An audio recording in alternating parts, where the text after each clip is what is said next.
Good evening dear students. अगर आप भी इनमें से किसी भी एग्जाम की तैयारी कर रहे हैं तो ये वीडियो आपके लिए बहुत ही ज़्यादा इंपॉर्टेंट होने वाली है, क्योंकि इस वीडियो के अंदर हम डिस्कस करने वाले हैं कोचिंग वर्सेस सेल्फ स्टडी। तो क्या हमें कोचिंग लेनी चाहिए या नहीं, या हमें सेल्फ स्टडी करनी चाहिए, इसके बारे में पूरा अच्छे से मैं इन डेप्थ आपको बताने वाला हूँ। तो बने रहिए। सो गाइस, वीडियो को स्टार्ट करने से पहले आपको एक छोटी सी जानकारी देना चाहता हूँ।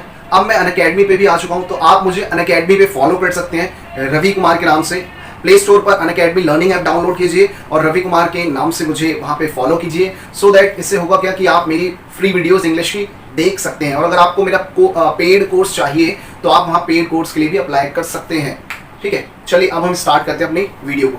अच्छा, one more thing I would like to share with you कि हमारा एक the ultimate batch for DSSB के लिए आया हुआ है, DSSB के लिए। अगर आप DSSB की तैयारी कर रहे हैं तो ये अल्टीमेट बैच बहुत ही ज़्यादा इंपॉर्टेंट होने वाला है। तो अगर आपको लगता है तो आप इसमें एनरोल कर सकते हैं। चलिए हम अपनी वीडियो को स्टार्ट करते हैं।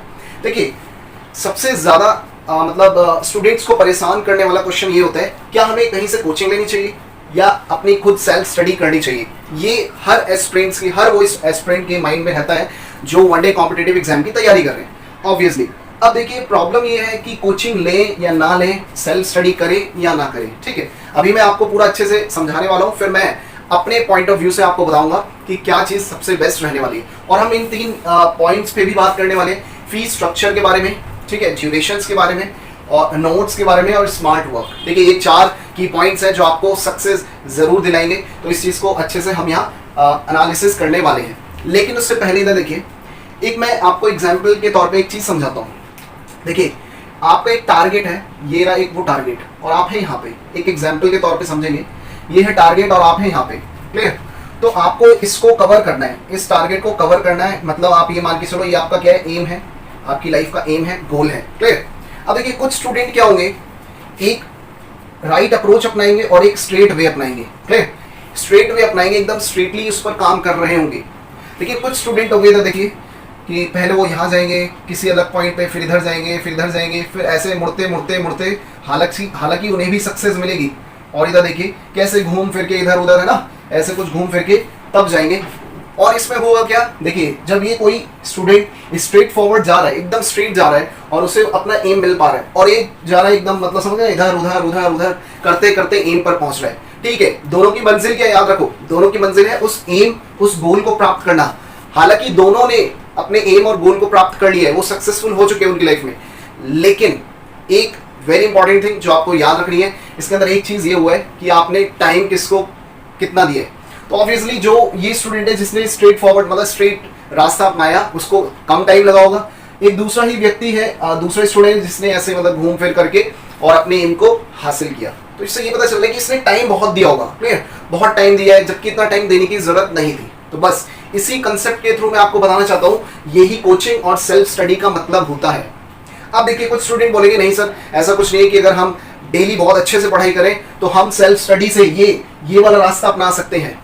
ठीक है गाइस, आप अपना सकते हैं, लेकिन याद रखना, इंडिया के आप कहीं भी किसी भी कंट्री में देख लो, केवल 5% ही लोग वो होते हैं जो, मतलब समझ गए, सेल्फ स्टडी करके आगे बढ़ पाते हैं। चलिए अभी हम इंडिया की ही बात कर रहे हैं, क्योंकि सबसे ज्यादा कॉम्पिटिशन का हम यही है, कॉम्पिटेटिव एग्जाम्स का। तो याद रखना, 5% वो स्टूडेंट होते हैं 100 में से जो इस चीज को कर पाते हैं और आगे बढ़ पाते हैं, वरना 95% लोग फेल हो जाते हैं इस चीज में। क्यों? क्योंकि इसके अंदर बहुत सारे ऑब्स्टेकल्स हैं, बहुत सारी बाधाएं हैं, उनको पार करके जाना पड़ेगा आपको। लेकिन एक यहाँ से एक स्ट्रेट वे, एकदम सीधा रास्ता है जिसमें कोई भी बाधाएं नहीं है। यहाँ आप जाएंगे तो बहुत सारी बाधाएं पड़ सकती है, प्रॉब्लम्स आ सकते हैं, लेकिन हाँ, मैं ये श्योरिटी से कह रहा हूँ कि अगर आप इस रास्ते से जा रहे हैं और आपको बहुत ज्यादा टाइम लग रहा है, ऑब्स्टेकल फेस करने पड़े हैं, तो आप ये याद रखना, नंबर 1 जरूर बनेंगे। वेरी वेरी इंपॉर्टेंट कि आप नंबर 1 कहलाएंगे, क्योंकि आपने वो सारी बाधाओं को फेस करके तब जाकर के आप आगे बढ़े हैं। क्लियर? अब मैं ये नहीं कह रहा कि जिस स्टूडेंट ने एकदम स्ट्रेट रास्ता, एकदम स्ट्रेट गोल देखा है, उसने कोई ऑब्स्टेकल फेस नहीं किए, नहीं, ऐसा कुछ नहीं है। उसने एक चीज की, उसने स्मार्ट वर्क किया। क्लियर? उसने क्या किया? स्मार्ट वर्क किया। तो बस आपको यही याद रखना है। यहाँ पे अब जो देखिए, पहली बात तो आपको पता है, अब लॉकडाउन चल रहा है, सब अपने घर पे ही है, कोई भी ऑफलाइन कोचिंग खुली नहीं है, और आगे भी संभावना ये कि कोचिंग्स नहीं खुलेगी। क्लियर? दूसरा, टाइम देखे तो टाइम भी चेंज हो चुका है, पहले का टाइम कुछ और था, अब का टाइम कुछ और है। ठीक है, तो कहने का मतलब है, अब बात करें कि ऑफलाइन कोचिंग, तो ऑफलाइन कोचिंग तो खुली नहीं है, लेकिन अभी आपके पास कौन कौन से ऑप्शन है, सेल्फ स्टडी का और ऑनलाइन कोचिंग का है। अब अगर हम बात करें कि कोचिंग में ऑफलाइन लें या ऑनलाइन, ठीक है, इन दोनों के बारे में मैं एंड में अपना परसेप्शन रखूंगा कि सेल्फ स्टडी करनी चाहिए कोचिंग, ठीक है। फिर सेल्फ स्टडी में आता है सेल्फ स्टडी करनी चाहिए या ग्रुप स्टडी करनी चाहिए, वेरी वेरी इंपॉर्टेंट। देखिए ये वीडियो आपके लिए बहुत ही ज्यादा इंपॉर्टेंट होने वाली है, क्योंकि आई थिंक आप भी अगर एक सीरियस एस्पिरेंट है तो इन क्वेश्चंस में जरूर अटकते होगी, ठीक है। तो आज आपके सारे डाउट्स क्लियर होने वाले हैं। अब इधर देखिए, सबसे पहले ऑफलाइन और ऑनलाइन कोचिंग के बारे में बात करते हैं। आपको पता है ऑफलाइन तो बिल्कुल बंद हो चुका है, कुछ चल ही नहीं रहा है लॉकडाउन के अंदर, और ऐसा माना जा रहा है, पॉसिबिलिटीज ऐसी लगाई जा रही है कि ये साल पूरा स्पॉइल होने वाला है, कोई ऑफलाइन कोचिंग्स नहीं खुलने वाले हैं, और आगे भी 2021 में भी यही होने वाला है कि उसके अंदर भी ऑफलाइन बहुत ही कम, रेयर चांसेस में ही खुलने वाले। फिर अगर कुछ होता भी है कि खुल भी जाते हैं तो उस पेस से जैसे पहले चला करते थे वैसे ऑफलाइन कोचिंग्स नहीं चलेगी, याद रखना आप ये। अब बात कर लेते हैं ऑनलाइन। तो आपको पता है अब ऑनलाइन का जमाना आ चुका है, हर बंदा यूट्यूब पर है, ठीक है। जैसे कि आप मुझे ही देख सकते हैं, मैं तो बहुत पहले से भी हूँ वैसे, लेकिन बहुत सारे यूट्यूबर्स डेली आ रहे हैं, बहुत सारे ऑनलाइन प्लेटफॉर्म्स आ रहे हैं ना, एजुकेशनल इंस्टीट्यूट्स आ रहे हैं, मतलब ऑनलाइन, ठीक है, जो आपको एजुकेशन प्रोवाइड करते हैं। तो आपको पता है आजकल का जो जमाना है वो किसका है, ऑनलाइन प्लेटफॉर्म का। अब देखिए इसके कुछ खामियां भी हो सकती है, कुछ नेगेटिव कुछ पॉजिटिव भी हो सकते हैं। तो सबसे पहले मैं बात करता हूँ, इधर देखिए ऑफलाइन की तो अभी छोड़ ही दो। ऑफलाइन देखिए सबसे बेस्ट ऑफलाइन, उससे बढ़िया कुछ नहीं। लेकिन जब ऑफलाइन है ही नहीं, जब ऑफलाइन है ही नहीं तो आपके पास क्या चारा बचा, ऑनलाइन कोचिंग करने का, ठीक है। तो जब ऑनलाइन कोचिंग कर रहे हैं तो इसमें देखिए प्रॉफिट क्या है आपको, सबसे पहले फीस स्ट्रक्चर। देखिए ऑनलाइन क्लासेस के अंदर फीस स्ट्रक्चर इतना कम रखा जाता है, कहीं भी देख लो आप, किसी से भी जो भी प्लेटफॉर्म आपके मतलब आजकल कॉम्पिटिटिव एग्जाम्स की तैयारी कर रहे हैं, काफी कम फी के अंदर वो एक अच्छे लेवल की तैयारी करवा रहे हैं, ये याद रखना, ठीक है। तो यहाँ फी स्ट्रक्चर अगर हम बात करें तो देखिए कुछ स्टूडेंट ये भी फ्रस्ट्रेट हो जाते हैं कि सर हमें कंप्लीट मतलब कोचिंग लेनी चाहिए पर्टिकुलर एक एक सब्जेक्ट की। तो इधर देखिए अब टाइम बदल चुका है, टू बी ऑनेस्ट, मतलब मेरे हिसाब से आपको क्या करना चाहिए, आपको पर्टिकुलर अलग अलग सब्जेक्ट्स की कोचिंग लेनी चाहिए, और वो बहुत ज्यादा महंगी है नहीं। इधर देखिए कैसे, अगर आप पहले ऑफलाइन की क्लास कभी भी आपने ली हो या आपने स्टूडेंट से फीडबैक लिया हो तो ऑब्वियसली आपको पता होगा कि उस टाइम 10,000 प्लस तो आपके लगते ही थे, ठीक है। 10,000 तो मिनिमम आपको देना ही होता था ऑफलाइन क्लास में। अब ऑनलाइन में देखिए अगर आप 4 सब्जेक्ट पढ़ते हैं, क्या क्या आप पढ़ते हैं, मैथ्स, आप पढ़ते हैं इंग्लिश, आप पढ़ते हैं रीजनिंग, आप पढ़ते हैं जीएस। तो इधर देखिए वेरी वेरी इंपॉर्टेंट, अगर आप मैथ्स का भी एक छोटा सा मतलब ऑनलाइन बैच खरीदते हैं, कोर्स खरीदते हैं, कितने का होगा, हार्डली 2,000 रुपए का, बस 2,000, 2 से 3,000 मान लो, ठीक है, बस इससे ज्यादा का होगा ही नहीं। चाहे आप किसी भी बेस्ट फैकल्टी से पढ़ रहे हैं, इंडिया में बहुत सारी बेस्ट फैकल्टीज है कॉम्पिटेटिव एग्जाम्स के लिए। चलिए इंग्लिश में भी मान लेते हैं, इंग्लिश में इतना नहीं होता है, 1,500 से 2,000 के बीच में हम रख लेते हैं, एक रफली इतने में आपको बहुत अच्छे अच्छे प्लेटफॉर्म मिल जाएंगे कॉम्पिटेटिव एग्जाम के लिए। रीजनिंग के लिए हम रख लेते हैं 1,000 से 1,500 रुपये। फिर हम बात करते हैं जीएस, जीएस के लिए भी कुछ 1,000 एक फिक्स मतलब ऐसी अमाउंट मान लेते हैं लगभग के तौर पर। आप देखोगे आप 2,000 है ना, 4,000-5,000, मतलब आप ये रफली मान के चल सकते हो 5,000 से लेकर के 7,000 के बीच में, जबकि ये ज्यादा बता रहा हूँ मैं। इतने में आप चारों सब्जेक्ट अलग अलग अच्छे अच्छे टीचर से पढ़ सकते हैं, तो क्यों ना जाए, ये बताइए। The very best thing is कि भाई आपको जाना चाहिए इस चीज के लिए, अगर आप ऑनलाइन कोचिंग ढूंढ रहे हैं तो। ऑफलाइन तो खत्म ही हो गया, और ये भी याद रखना कि इसके अंदर बहुत ज्यादा भर करके पढ़ाया जा रहा है आजकल, ठीक है। जैसे कि आप मेरे खुद पेड वीडियोस देख सकते हैं, उसके अंदर मैंने अपना मतलब जितना ऑफलाइन में पढ़ाते थे उससे भी ज्यादा चीजें मैंने प्रोवाइड कर रखी है वहाँ पे, ठीक है। तो ऐसे ही हर टीचर यही कर रहे हैं कि आजकल ज्यादातर मटेरियल दे रहे हैं लोगों को, बच्चों को। अब बात करते हैं कि ये तो हो गया कि भाई ऑनलाइन में आप ये चीजें कर सकते हो, तो ये तो आपकी विश है अगर करना चाहो या नहीं। और अगर आपको एक सिलेबस लेना है, जैसे कि आप एसएससी में सीजीएल की तैयारी कर रहे हैं और पूरा बैच है कंप्लीट बैच जो कि चारों चीजें कवर करा रहे हैं, और वो ले रहे हैं जैसे कि 3,000 रुपीज, ऐसे ही कुछ 3,000 2,000, तो आप वो भी ले सकते हैं, कोई इशू नहीं है। लेकिन द वेरी बेस्ट थिंग कि भाई आपको याद रखना है कि अलग अलग लोगे ना तो बहुत अच्छी चीजें, मतलब उसके आपके नोट्स तैयार हो पाएंगे, बहुत अच्छे से स्टडी कर पाएंगे आप, ठीक। अब इधर देखिए ड्यूरेशन में क्या होगा, कितने टाइम का होगा ये बताइए। आपको ऑफलाइन में लगता था एक 1.5 साल लगता था या नहीं, 1 साल तो लगता ही है, याद रखना कॉम्पिटेटिव अच्छे लेवल की तैयारी कर रहे हो आप, ठीक है। तो 1 साल तो लेके ही चलो कि 1 साल में मैथ्स, और आपको पता है मैथ्स इतनी बड़ी है एसएससी लेवल की कि उसको मतलब 5-6 महीने में कवर नहीं हो पाती है, वो थोड़ा टाइम लेती है। और इंग्लिश भी पढ़नी है आपको, रीजनिंग भी पढ़नी है, जीएस भी पढ़नी है, तो रफली हम मान के चल रहे हैं 10 से 12 महीने। लेकिन यहाँ पे अगर आप देखेंगे ऑनलाइन कोचिंग के अंदर तो बैच आपके पता है कितने, 3 से 4 महीने के अंदर कंप्लीट हो रहे हैं। तो ये बहुत बढ़िया चीज है, इससे ज्यादा बढ़िया चीज तो आपको मिल ही नहीं सकती। बताइए 3 से 4 महीने के अंदर आपको घर बैठे ये सब चीजें मिल रही है, केवल आपको नेट या वाईफाई लगवाना है। अब एक स्टूडेंट क्या था कि भाई, एक स्टूडेंट है जो ऑफलाइन कोचिंग लेता था मुखर्जी नगर, आपको पता है मुखर्जी नगर हब है इस चीज के लिए, ठीक है, मुखर्जी नगर आना जाना है ना, उसका मतलब टाइम इतना वेस्ट होना, ठीक है, उसके अंदर उसने पेमेंट लगाई इतनी, फिर डेली का किराया, खाना पीना, बुक्स वगैरह, मतलब 10 चीजें। तो उसमें 10,000 की कोचिंग ली केवल उसने, लेकिन उसके लगते कितने थे? 50,000। एक एग्जाम्पल के तौर पे मान रहा हूँ कि 1 साल तक तो वो लाइब्रेरी वहां जाता ही रहता है, एक एग्जाम्पल के तौर पे। चलो 50 नहीं तो 30 से 40,000 के लमसम मान ही लो, क्योंकि किराया वगैरह ये सब चीजें ज्यादा लग जाती है। लेकिन यहाँ ऐसा कुछ नहीं है ऑनलाइन क्लासेस में। आप खुद सोचो किसमें आपको प्रॉफिट है, ऑनलाइन क्लास में। लेकिन हाँ, इसका नेगेटिव मैं पॉइंट की बात करता हूँ। नेगेटिव पॉइंट ये है कि आप इस पर ज्यादा देर नहीं पढ़ सकते, 1 घंटा, 1.5 घंटा, 2 घंटा, बस। इससे ज्यादा अगर पढ़ने लग जाओगे तो आपको इंटरेस्ट नहीं आएगा। लेकिन नहीं, ऐसा नहीं है। जो सीरियस एस्पिरेंट होगा ना, जिसको सच में करना ही है कि भाई ये मेरे को एग्जाम क्रैक करना ही है, तो वो ना 5-5 घंटे भी देख सकते हैं। क्या आप यूट्यूब नहीं चलाते? क्या आप फेसबुक नहीं चलाते? क्या आप व्हाट्सएप नहीं चलाते? तो भाई उन चीजों को अलग हटाओ। जब आपका पूरा सिलेबस पढ़ने के लिए बचा हुआ है ऑनलाइन पे, तो आप क्यों ये व्हाट्सएप, फेसबुक, इन सब चीजों पे आप अपना टाइम वेस्ट करो? जब आप 5 घंटे उन चीजों पे दे सकते हो, तो आप अपनी ऑनलाइन स्टडीज पर भी दे सकते हो, ठीक है। तो इसकी नेगेटिव पॉइंट्स ये भी होता है कि कभी कभार स्टूडेंट को लगता है कि हम 1.5-2 घंटे ही पढ़ पाते हैं, बस, ठीक है। वो एवरेज स्टूडेंट है, वो सीरियस स्टूडेंट नहीं है। आप 5 घंटे, 6 घंटे भी ऑनलाइन पढ़ सकते हैं। पूरा दिन पढ़ा है, लॉकडाउन है, अभी सब चीजें बंद है, आप घर पे कैद हो, तो उस चीज का फायदा उठाओ ना, पढ़ो पूरे दिन। जब आपके पास टाइम नहीं हुआ करता था, तब आप बोलते थे कि अरे मेरे पास टाइम नहीं है। अब आपके पास टाइम है तो आप पढ़ नहीं रहे, तो आप कैसे मानेंगे ये बताइए? एग्जाम निकालना है ना, तो इन चीजों को फॉलो करना पड़ेगा। चलिए आगे बढ़ते हैं। तो ये बात रही ऑनलाइन, तो अब आप चीजें समझ गए हो। बात करते हैं ड्यूरेशन हो गई, नोट्स। अब देखिए यहाँ पे आपको एक बकायदा अच्छे से नोट्स प्रोवाइड किए जाएंगे। नोट्स बस आपको बार बार उसको लर्न करना है ना, क्रैम करते जाना है। तो अब ये नहीं है कि आप खुद के पर्सनल नोट्स बनाओगे, क्योंकि ऑनलाइन पे आजकल क्या है, पर्सनल पीडीएफ वगैरह दे दी जाती है। लेकिन ऐसा ऑफलाइन में नहीं हुआ करता था, पीडीएफ वगैरह कुछ नहीं थी। लेकिन हाँ, उनका भी एक पर्टिकुलर मटेरियल हुआ करता था, लेकिन स्टूडेंट उसे भी नहीं पढ़ते थे। तो नोट्स को तो हटा ही दो। क्यों? क्योंकि अगर नोट्स आपके खुद के नहीं बने होंगे जब तक, तो आपको वैसे ही पढ़ने में मजा नहीं आएगा। ये मैं 100% गारंटी दे रहा हूँ। आप इधर के भी नोट्स उठा लेते हो, अपने फ्रेंड्स के भी नोट उठा लेते हो, नोट्स वगैरह किसी बुक शॉप पर कोई नोट्स मिल गए तो वो भी उठा लिए। नोट्स आपके पास इतने सारे पड़े हुए हैं, लेकिन पढ़ना कुछ नहीं है। पढ़ते पता है क्या हुआ? जो आपके हैंड रिटन नोट्स हैं, ये याद रखना, जो आपने खुद लिखे ना एक एक चीजें, वो ज्यादा प्रेफर करते हो, आप उसे ही पढ़ते हो। तो भाई जब आपके माइंड को पता ही है कि आपके खुद के नोट्स ज्यादा बेटर हैं, तो क्यों इधर उधर भाग रहे हो आप?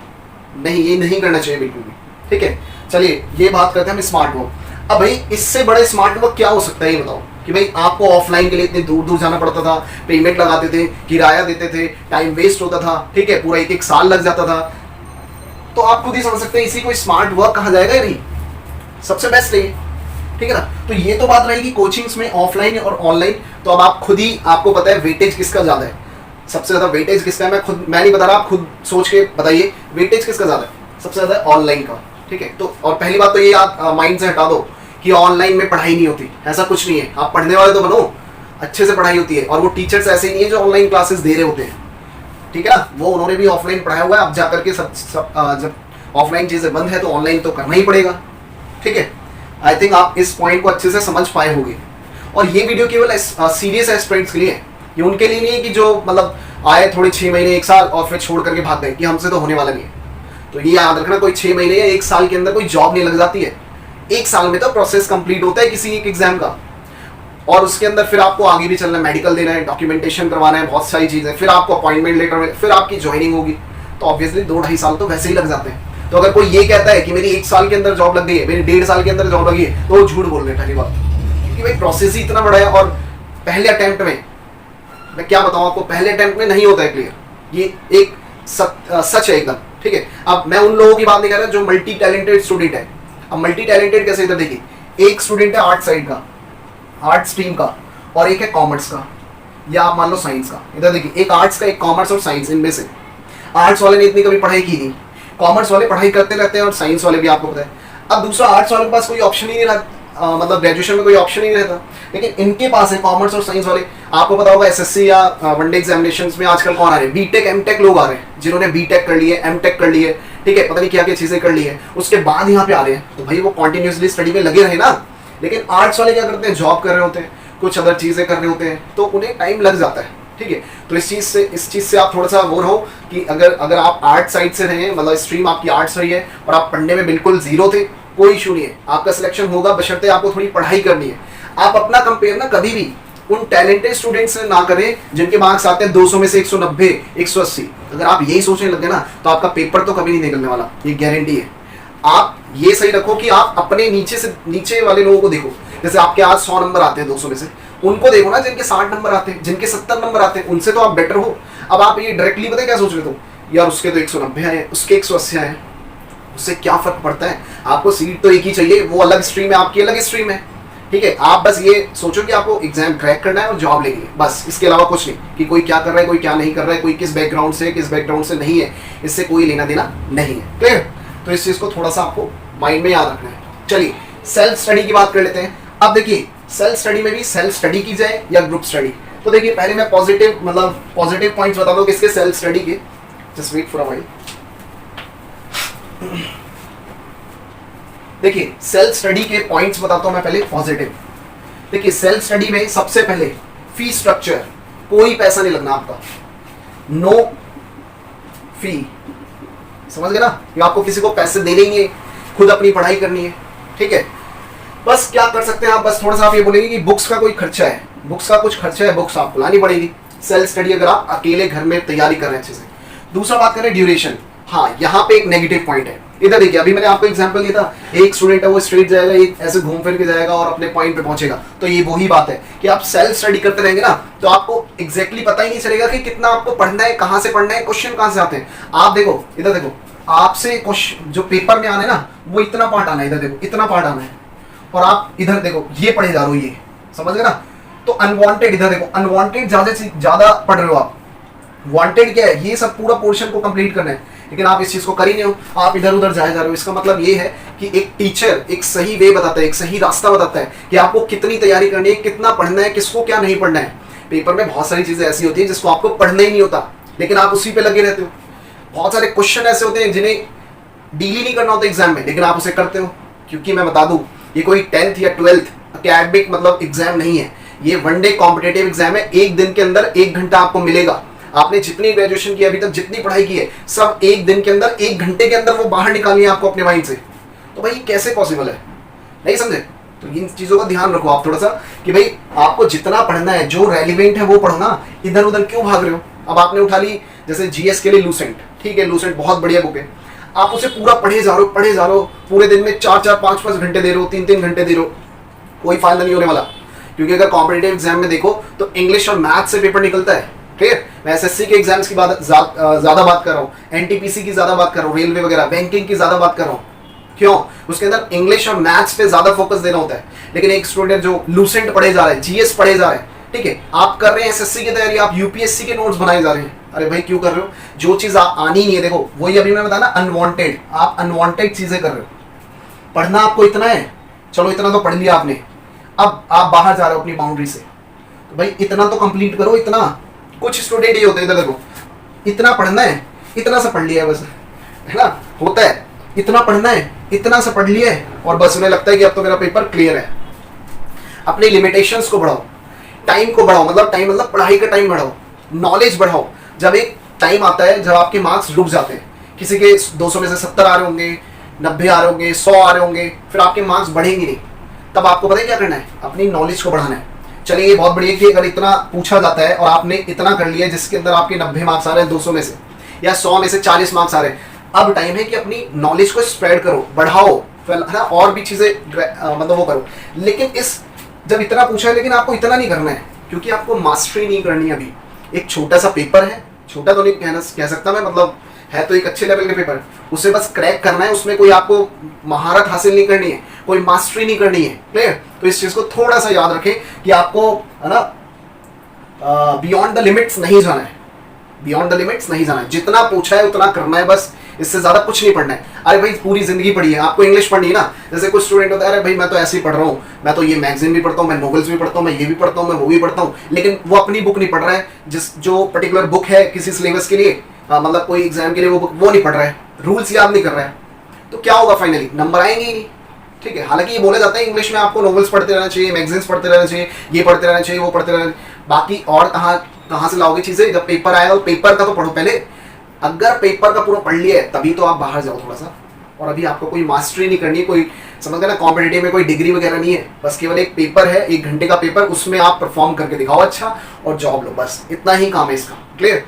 तो इस चीज़ को थोड़ा ध्यान रखना। तो इसके अंदर कोई फी नहीं है, बस आपका बुक्स का ज़्यादा खर्चा है नहीं। आई थिंक आप 1000-1500 में सारी बुकें ले आओगे घर पे, और आपके घर पे इतनी सारी बुकें रखी है। इधर देखो मैथ्स की मार्केट में कितनी बुकें हैं, हर बच्चे के घर में जो स्टडी कर रहे हैं, मतलब अभी पढ़ाई कर रहे हैं, हर स्टूडेंट के घर में ना 5-6 बुक होगी। अब उनसे पूछा जाए कि आपने कितनी बार कौन सी बुक की है, तो बस आंसर पता क्या आएगा, थोड़ी थोड़ी सारी कर ली है। अरे भाई इससे क्या फायदा होगा, एक बुक को 10 बार, क्लियर, 10 बार क्या करना है, रिवाइज करना है। लेकिन ये नहीं करना है कि 10 बुकों को थोड़ा थोड़ा पढ़ना है, एक बुक को 10 बार करो, आपका सिलेक्शन जरूर होगा। देखिए मैथ्स के लिए कहा जाता है कि 7300 है ना, 7300 प्लस आपको लगानी है, बहुत बढ़िया। तो भाई एक ही बुक रखो ना, 7300 प्लस, मतलब राकेश यादव की मैथ्स की बुक है, ये लीजिए, मैं आपको प्रिंट भी दिखा देता हूँ, ये है बुक मैथ्स के लिए। आप इस बुक को कर जाओ, आई थिंक कोई भी मैथ्स का, जिसमें भी मैथ्स आती है, कहीं भी आप मैथ्स में मार्क नहीं खाओगे। चलिए दूसरी बुक आती है जैसे किरण की, किरण पब्लिकेशन, ये भी मैं आपको दिखा देता हूँ, किरण पब्लिकेशन की बुक आती है। तो अब आपने घर तो सारी रखी है घर पे, और भी बुकें हैं, मैं अभी नाम नहीं लेना चाहता हूँ, बहुत सारी बुकें सब घर रखी है, लेकिन पढ़ाई एक से भी नहीं की। पहली बात तो आप अपने नोट्स से नहीं क्लियर किया, आपने अपने नोट्स को क्लियर करो ना। जहां से भी कोचिंग ली है, आपने सेल्फ स्टडी से बनाया, आपको अपने नोट्स ही याद नहीं है। जब नोट्स याद नहीं है तो आप इसका क्या फायदा है, इस बुक्स का कोई फायदा नहीं है। तो इस चीज का थोड़ा सा याद रखो। नोट्स तो अभी मैंने बता दिया। हाँ, इसमें पॉजिटिव पॉइंट ये है कि आप नोट्स बहुत अच्छे बना सकते हैं अपने। देखिए यहाँ नोट्स आपको पीडीएफ फॉर्मेट में मिल जाते हैं, लेकिन यहाँ पे आप खुद नोट्स बनाते हैं, तो ये एक पॉजिटिव पॉइंट है। क्योंकि मैंने बताया आप अपने नोट्स को कभी नहीं भूलते हैं, औरों के नोट्स पढ़ोगे तो उससे कोई फायदा नहीं होने वाला है, याद रखना, ठीक है। चलिए नेक्स्ट, स्मार्ट वर्क। तो भाई ठीक है, इसको स्मार्ट वर्क कहा जा सकता है, लेकिन तब कब सेल्फ स्टडी को स्मार्ट वर्क तब कहा जा सकता है कि जब आप पर्टिकुलर टाइम में, मतलब आपने एक टारगेट सेट किया, उसके अंदर सेल्फ स्टडी डेली कर रहे हो, मतलब 5 से 8 घंटे डेली आप निकाल ही रहे हो, और आपने कुछ सालों में जॉब ले ली, तब फायदा है इसका सेल्फ स्टडी का। वरना कोई फायदा नहीं कि आप घर पे पढ़े जा रहे हो, जो क्वेश्चन आने नहीं है वो कर ही नहीं रहे, जो क्वेश्चन आने हैं, है ना, सॉरी, जो क्वेश्चन आने वो कर ही नहीं रहे हो, आप इधर उधर के क्वेश्चंस किए जा रहे हो, ठीक है। 11वीं की मैथ्स उठा रहे हो, ठीक है, एक एग्जांपल दे रहा हूँ, सीजीएल का मैथ्स करना है, 11वीं की मैथ्स उठाए जा रहे हो, 12वीं की मैथ्स उठा रहे हो, कैट लेवल की बुकें पढ़ रहे हो। अरे भाई 80% तो प्रीवियस ईयर पेपर में से आता है, प्रीवियस ईयर पढ़ जाओ, 10 साल के 80% क्वेश्चन वहां से आते हैं। 20% के लिए आप क्या कर रहे हो, कैट पढ़ रहे हो, ये पढ़ रहे हो, वो पढ़ रहे हो, इतनी करने की जरूरत बिल्कुल भी नहीं है। तो इस चीज को थोड़ा सा इंप्लीमेंट करो। जो सीरियस एस्पिरेंट है, आई थिंक उन्हें थोड़ा तो वीडियो बहुत, मतलब कुछ तो अच्छा लग ही रहा होगा वीडियो के अंदर कि हाँ कुछ चीजें सही है जो हमने खुद फेस की है, क्लियर, जो ज्यादातर स्टूडेंट फेस करते हैं। चलिए ग्रुप स्टडी, अच्छा इसके बारे में तो हो गई। सेल्फ स्टडी सही है कुछ हद तक, लेकिन ज्यादा हद तक सही नहीं है। अब बात करते हैं ग्रुप स्टडी। ग्रुप स्टडी, अब देखिए ग्रुप में क्या होता है, 4-5 स्टूडेंट होते हैं या फ्रेंड्स होते हैं आपस में, और वो बहुत अच्छी तक पढ़ाई करते हैं, ठीक है, बहुत अच्छी चल रही होती पढ़ाई, लेकिन वो कुछ ही दिन चलती है, याद रखना। वो 1 महीने, 4 महीने, 6 महीने, बस इतना चलेगा, और उससे अच्छी स्टडी नहीं हो सकती। तो याद रखना ग्रुप स्टडी से सबसे बेस्ट है सेल्फ स्टडी। ग्रुप स्टडी कुछ नहीं देती, याद रखना 5% स्टूडेंट होते हैं जो ग्रुप स्टडी करके पास हो जाते हैं। जैसे आई थिंक 2016 के अंदर मैंने एक आर्टिकल पढ़ा था, यूपीएससी का रिजल्ट आया था, आईएएस यूपीएससी, आप जानते ही होंगे। उसके अंदर 4 स्टूडेंट थे, ग्रुप स्टडी करते थे यूपीएससी, चारों के चारों सिलेक्ट हुए। तो आप इससे क्या कहेंगे कि ग्रुप स्टडी खराब होती है? नहीं, ऐसा नहीं है। तो लेकिन उनके अंदर वो डेडिकेशन होती है। तो आपको अपने जो फ्रेंड सर्कल है, मतलब जो तैयारी कर रहे हैं, उनको चूज करना होगा कि वो कैसे हैं, पढ़ाई में कैसे हैं, क्या अच्छा परफॉर्म करते हैं या पूरे दिन फोन में लगे रहते हैं, पढ़ाई कब कर रहे हैं, आपसे क्वेश्चनिंग करते हैं नहीं करते हैं, ये भी होना चाहिए। एक स्टूडेंट है इसके अंदर कि 3 आपस में पढ़ रहे हैं, 2 अलग पढ़ रहे हैं, और फिर भी उन्हें ग्रुप कहा जा रहा है, तो वो ग्रुप नहीं कहा जाएगा। ग्रुप तब होता है जी बहुत डेली अच्छे से, मतलब जो आपके फ्रेंड्स है बहुत अच्छे हो, मोटिवेटेड हो, कभी नेगेटिव ना करें आपको, ठीक है, स्टडी के लिए आपको फोर्स करें, फोन बंद करवाएं आपका, वो एक अच्छा ग्रुप है। ना कि ये कि भाई चलो आज यहाँ चलते हैं, चलो आज ये कर रहे हैं, ठीक है, पढ़ाई कभी और हो जाएगी, तो उस ग्रुप से बच के रहिए पहली बात तो इसलिए मैं इसको तो पहले काट रहा हूँ कि ग्रुप तो 5% सक्सेसफुल होता है, 95% स्पॉइल हो जाता है, ठीक है। तो इस चीज को थोड़ा सा याद रखो। लेकिन अगर आप मुखर्जी नगर जाएंगे, इसका एक एक्सेप्शन केस है, मुखर्जी नगर में ना आप देखोगे इतने छोटे छोटे से रूम होते हैं कि मैं आपको क्या बताऊं, केवल आप उसमें उठ या बैठ सकते हो, सो सकते हो, बस चलना तो दूर, ठीक है। उसके अंदर वहां पे एक ही रूम के अंदर 4-4, 5-5 स्टूडेंट बैठे होते हैं, और पूरे दिन पूरी रात कब चाय पी रहे हैं, कब उठ रहे हैं, कब खाना खा रहे हैं, कुछ नहीं पता, बस केवल पढ़ाई में लगे हुए। तो उससे बोलते हैं ग्रुपिंग, मतलब ग्रुप स्टडी उसे बोलते हैं। इसे नहीं कि आपको एक अच्छा सा फ्लैट मिल गया, उसके अंदर 5 फ्रेंड्स से आपस में पढ़ रहे हो, पता नहीं क्या कर रहे हो, कुछ है ही नहीं, कोई आगे स्कोप ही नहीं है, एक पबजी खेल रहा है ना, एक कुछ कर रहा है, एक बाहर घूमने जा रहा है, ऐसा नहीं होता। तो मैं ये इस केस को मानता हूं कि 95% फेल है ग्रुप स्टडी, 5% सक्सेस है, वो मैंने आपको एग्जाम्पल दे दी है। फिर भी मैं ये नहीं कह रहा कि ये खराब है, आपके पॉइंट ऑफ व्यू से हो सकता है, लेकिन मैंने जो जहां तक एक्सपीरियंस किया है, काफी ग्रुप्स रहे लेकिन कोई काम नहीं आता। At the end you have to do one thing कि आपको you have to go for self study. आपको सेल्फ स्टडी ही करनी पड़ती है, तभी चीजें समझ में आती है। क्लियर? तो इन चीजों को आपको अच्छे से थोड़ा सा ध्यान रखना है। अब देखिए, इन सभी चीजों पे हमने बहुत अच्छे से चर्चाएं की, तो आपको अब खुद ही पता चल गया होगा कि भाई आपको क्या चूज करना चाहिए अभी के टाइम पे। अभी के टाइम पे बता रहा हूं आपको, कोचिंग ले लेनी चाहिए। कुछ स्टूडेंट का पता है क्या, माइंड मेकअप हो रखा है। कैसे? अरे यार कोचिंगों में तो इतने पैसे लगते हैं, इतने पैसे लगते हैं, सेल्फ स्टडी करो, मैं अपने दम पे मतलब पेपर निकालूंगा। ऐसा होता है कि मैं अपने दम पे पेपर निकालूंगा, अपने घर वालों से कोई पेमेंट नहीं लूंगा। अरे भाई आप ये बताओ, इतने बड़े हो गए आप, 10वीं 11वीं 12वीं, उससे पहले ठीक है ग्रेजुएशन तक तो आपने उनसे पैसे लेते रहे कुछ ना कुछ काम के लिए। अब जब आप थोड़े से बड़े क्या हुए ना, देखो आप थोड़े से बड़े क्या हुए, आपने ग्रेजुएशन क्या कर लिया, आपके अंदर इतना दिमाग आ गया कि नहीं अब घर वालों से पैसे नहीं लेने, आप उन्हें देने हैं। अरे भाई थोड़ी सी और मेहनत कर लो, एक दो बार और घर वालों से पैसे मांग लो कि मुझे कोचिंग करनी है, उसके बाद एक बार में ही देना ना आप सारे पैसे। ये क्या है कि भाई नहीं अब मैं मैच्योर हो गया हूँ, अब मुझे ग्रेजुएशन मैंने कर लिया, अब मैं खुद खड़ा होना चाहता हूँ अपने पास मतलब पैरों पे, और मैं घर वालों से कोई पैसे नहीं लेना चाहता। ये सबसे बड़ी गलती है। देखो आपने 20 साल तो पेरेंट्स के उसमें बिता दिए, सारे पैसे पूरा खर्चा है ना, पूरी पॉकेट में सब इनसे ली, और आप जब 20 के ऊपर हो गए, 20-25 साल के हो गए, तो आप ईगो दिखा रहे हो अपनी। ये क्या बात है भाई, ये बताओ। ये तब होता है कि जब आप स्टार्टिंग से ही अपने पैरों पे खड़े हो, आपने 1 रुपए घर से नहीं लिया। तो बहुत सारे स्टूडेंट के माइंड में ये होता है कि अरे मुझे कोचिंग नहीं लेनी, ठीक है मेरे को पेमेंट नहीं लगानी, तो वो गलत है। सबसे पहले ये मान लेना वो गलत है, क्योंकि छोटी सी पेमेंट से कॉम्पिटिटिव एग्जाम, इधर देखिए कॉम्पिटिटिव एग्जाम्स में इतना पैसा नहीं लगता है। बहुत कम पैसों में, बहुत थोड़े से अमाउंट में आप इतनी बड़ी जॉब हासिल कर सकते हैं। तो इस चीज को थोड़ा सा ध्यान रखो प्लीज। कोचिंग्स लीजिए, चाहे उसमें कितने ही पैसे लगे, कितने पैसे लगेंगे, 10,000 15,000, मैंने एक रफली बता तो दिया।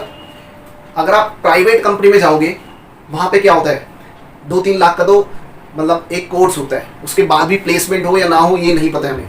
यहाँ पे तो आप पूरी जिंदगी में कितना मैंने मान लिया 4-5 साल तैयारी की कॉम्पिटिटिव एग्जाम्स की, ठीक है 4-5 साल में कितना पैसा लगा दोगे आप इसके अंदर, बुक्स वगैरह कोचिंग वगैरह।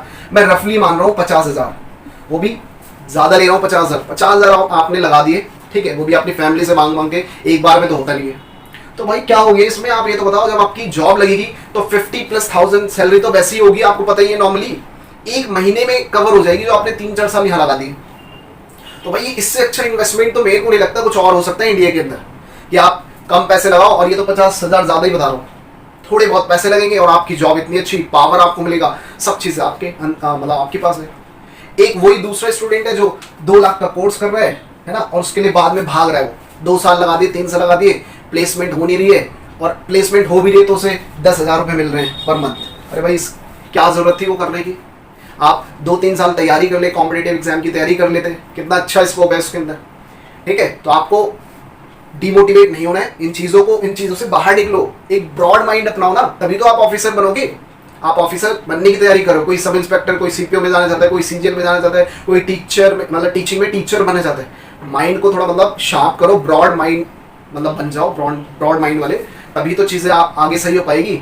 ऐसा थोड़ी ना आपने छोटी सोच रख रखी है और आप मतलब इतनी बड़ी आपको जॉब मिलने वाली, ऐसा होगा ही नहीं, ठीक है। तो मेरा पर्सपेक्टिव आज यही था। देखिए कुछ लोगों को ये वीडियो अच्छी नहीं लग रही होगी, कोई इशू नहीं है, लेकिन ये केवल सीरियस एस्पिरेंट्स के लिए, ये वीडियो उनको अच्छी नहीं लगेगी जो सीरियस नहीं है। जो सीरियस है उन्हें बहुत अच्छी वीडियो लगने वाली है, क्योंकि मेरे पास डेली व्हाट्सएप पे, फेसबुक पे कुछ ना कुछ मैसेज आते रहते हैं कि सर ये क्या कह रहे हैं, कौन सी बुक करना है, कोचिंग ले या ना ले, XYZ। तो मैंने उन्हीं के बिहाफ पे एक वीडियो अपलोड कर दिया आज, तो ये आप अच्छे से देखना, अपने फ्रेंड्स को शेयर करना, क्लियर।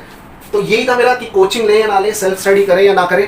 और अच्छा ये भी याद रखिए, जब आप कोचिंग कर लेंगे ना कंप्लीट, तो आपको एक वे मिल जाएगा। जब एक वे मिल जाएगा तो आप उसी पे चलोगे, फिर वही बात हो जाएगी, आपको स्ट्रेट जाना है फिर बस।